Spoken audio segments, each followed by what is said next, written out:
अस्सलाम वालेकुम वरहमतुल्लाहि वबरकातुहू। दोस्तों, मैं अपनी वीडियोस में बहुत ही मेहनत करने के बावजूद इसे इम्प्रूव करने की कोशिश करता हूँ ताकि आप तक जो मवाद पहुँचे वो बिल्कुल वाज़ेह हो और आसान ज़ुबान में आपको समझ आ जाए। दीन का, अल्लाह का तक़र्रुब हासिल करने के लिए, दीन को समझने के लिए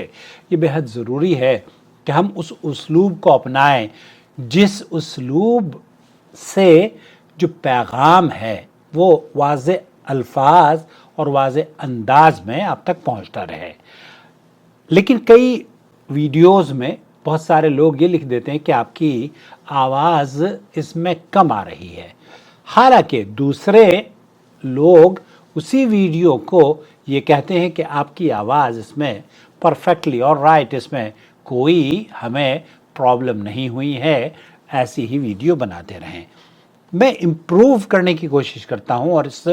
मैसेज को आपकी खिदमत में इसीलिए पेश कर रहा हूँ कि आप भी इस इम्प्रूवमेंट का हिस्सा बने। अगर कोई चीज़ आप देखते हैं तो हमें ज़रूर सजेस्ट करें। दोस्तों, भाई और बहनों, उन्वान आज इस वीडियो का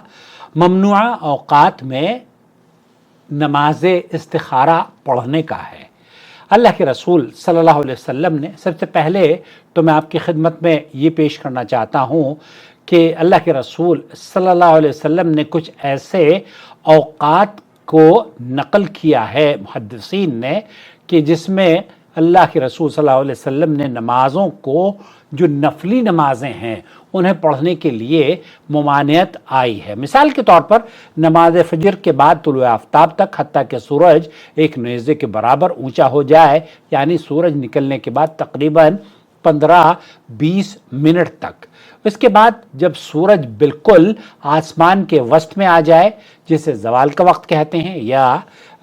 ये बहुत ही कम वक्त होता है और ज़ोहर की नमाज का वक्त शुरू होने से तकरीबन 15 या 20 मिनट कबल की बात की जा रही है, और बाज़ उलमा कहते हैं कि इससे भी कम वक्त होता है, ये बहुत ही कलील वक्त होता है। बहरहाल नमाज असर, नंबर 3 नमाज असर से लेकर गुरूब आफ्ताब तक। इसी तरीके से आप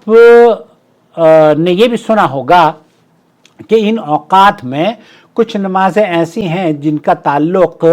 सबब के साथ जुड़ जाता है। मिसाल के तौर पर 2 रकात नमाज तहियतुल मस्जिद आपको पढ़नी है, उसके लिए क्या वक्त है? क्या ममनुआ औकात में पढ़ी जा सकती है? इसका सिंपल और सीधा जवाब ये है कि बिल्कुल पढ़ी जा सकती है। क्यों? क्योंकि इसका ताल्लुक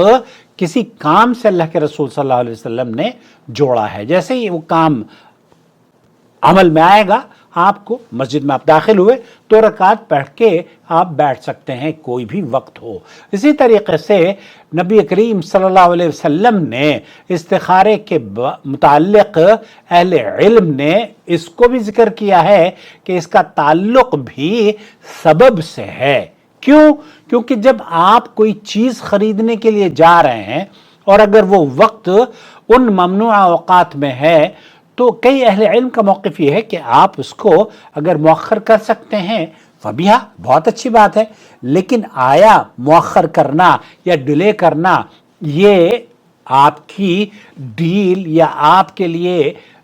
फ़ायदेमंद भी नहीं हो सकता, बाद मर्तबा नुकसानदेह हो सकता है। इसलिए सही मौक़िफ़ यही है कि अगर किसी ऐसे काम में इस्तिखारा करना मकसूद हो जिसके लिए इस्तिखारा मुअख्खर करने से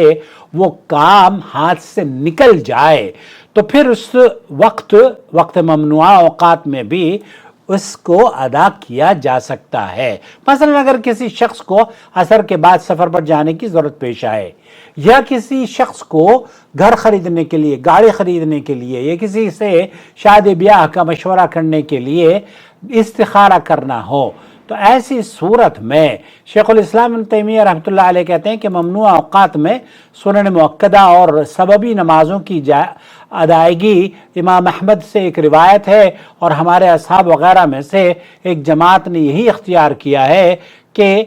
नमाज इस्तिखारा मुबाह, और अगर उसको मुअख्खर किया जाए تو بہت اچھا ہے، لیکن اگر کام اسے مؤخر کرنے سے کام فوت ہو جانے کی صورت میں نماز استخارہ بھی ممنوعہ اوقات میں ادا کیا جا سکتا ہے۔ اور وضو کے بعد 2 رکعت جو ادا کی جاتی ہے، اس کا تعلق بھی اس نماز سے ہے جو کہ سبب کے ساتھ جڑی ہے۔ جب آپ 2 رکعت نماز جب آپ وضو کرتے ہیں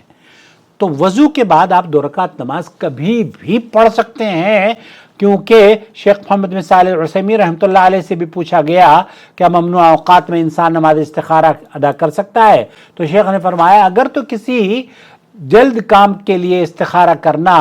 اور نہیں کہ زائل ہونے تک مؤخر نہ کیا جا سکتا ہو تو پھر استخارہ کر لیا جائے، اور اگر کسی ایسے سبب کی بنا پر استخارہ کرنا ہو جسے مؤخر کرنا ممکن ہو تو پھر استخارہ مؤخر کر دیا جائے، اس میں کوئی قباحت نہیں ہے۔ دوستو، بھائیوں اور بہنوں، تو یہاں اس پیغام میں آپ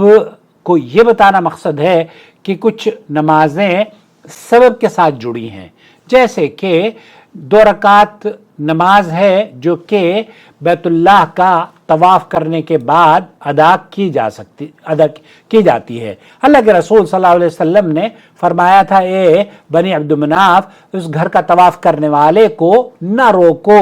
جس وقت چاہے طواف کرے اور دن یا رات میں جب چاہے نماز ادا کرے۔ اسے امام احمد نے نقل کیا ہے اور اس کی سند صحیح ہے، جس سے یہ پتہ چلتا ہے کہ بلا شبہ وہ نمازیں جن کا تعلق سبب سے ہے ان کو آپ سورج اگر عروج پر ہو یا سورج غروب ہو رہا ہو تو ان سے اس کا یہ مستثنا ہے۔ وہ نمازیں جن کا تعلق جیسے تحیۃ المسجد ہے، آپ تحیۃ المسجد کے لیے اگر مسجد میں اس وقت داخل ہوئے ہیں جو کہ نماز پڑھنے کا ممنوع وقت ہے، ایسے صورت میں کیا آپ تحیۃ المسجد پڑھ سکتے ہیں؟ اس کا جواب یہ ہے کہ بالکل تحیۃ المسجد پڑھی جا سکتی ہے۔ اللہ کے رسول صلی اللہ علیہ وسلم نے سورج گرہن کی نماز کے متعلق فرمایا تھا بلا شبہ سورج اور چاند اللہ تعالیٰ کی نشانیوں میں سے 2 نشانیاں ہیں، یہ کسی کی موت یا پیدا ہونے سے گرہن زدہ نہیں ہوتے۔ تو نماز سورج اور چاند گرہن بھی کبھی بھی جب سورج اور چاند گرہن ہوتے ہوں، وہ کسی وقت بھی ہو سکتے ہیں، اس کے لیے بھی کوئی ممنوع وقت نہیں ہے، اور نماز پڑھنے کی ان اوقات میں بھی پڑھی جا سکتی ہے۔ اللہ کے رسول صلی اللہ علیہ وسلم سے، کیونکہ اللہ کے رسول نے فرمایا ہے اذا دخل احدکم المسجد فلیصلی رکعتین قبل ان یجلس، جب آپ مسجد میں داخل ہوں تو بیٹھنے سے پہلے 2 رکعت نماز پڑھ لیں۔ تو اس مختصر سے پیغام میں آپ تحیۃ المسجد ہوئی یا نماز استخارہ ہوئی، نماز جنازہ ہے، اگر ان نمازوں کو آپ یہ سمجھتے ہیں کہ میں نماز استخارہ مؤخر کر دیتا ہوں، مغرب کے بعد کوئی چیز خرید و فروخت کر لوں گا فبیہا، لیکن اگر ضرورت ہے تو آپ اس ممنوع وقت میں بھی نماز استخارہ ادا کر سکتے ہیں۔ الواجب على علماء الحق أن يتقوا الله وأن يعلموا الناس وأن يرشدوا الناس من طريق الإذاعة، من طريق الكتابة والصحافة، من طريق التلفاز، يعلموا الناس دينهم.